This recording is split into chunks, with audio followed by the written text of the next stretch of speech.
Hello and welcome back to our YouTube channel. Don't forget to hit the like, subscribe, and ring the bell if you like this video.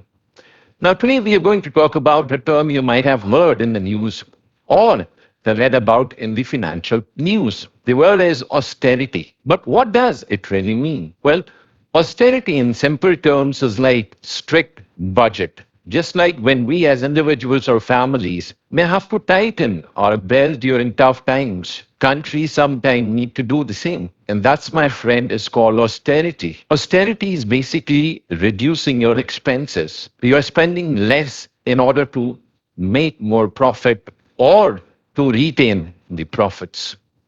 Austerity measures usually come into play when countries are deeply in debt and need to reduce their deficit. For example, if I have borrowed a lot of money and I do not have enough money to spend, what measures will I take? I will cut down on my expenses. And these cutting down of expenses is called austerity. These measures can involve cutting of public spending, increasing taxes, or both. Now, another way to think about it is if you're overspending and pile up a credit card debt, at some point you need to stop shopping, start saving, and maybe even get a second job. That's basically what a country is doing with austerity measures. It is trying to balance its own checkbook. For countries, this might involve steps like cutting back on healthcare, education, infrastructure spending. It could also mean increasing taxes. The goal is to reduce the debt and avoid financial crisis. But just like with our personal budgeting, austerity can come with certain disadvantages.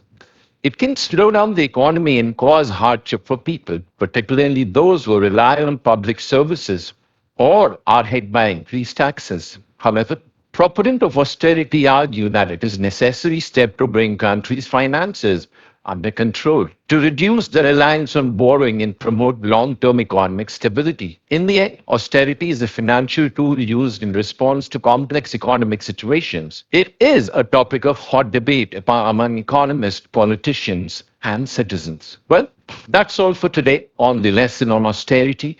I hope this helps make sense of a term that often makes the headlines. Always remember, understanding these concepts can empower us to make better financial decisions and be more informed citizens. So if you found this video helpful, please give it a thumbs up and share it with your friends. Don't forget to subscribe and hit the bell for more simple explanations of complex financial topics. Until next time, stay financially fluent.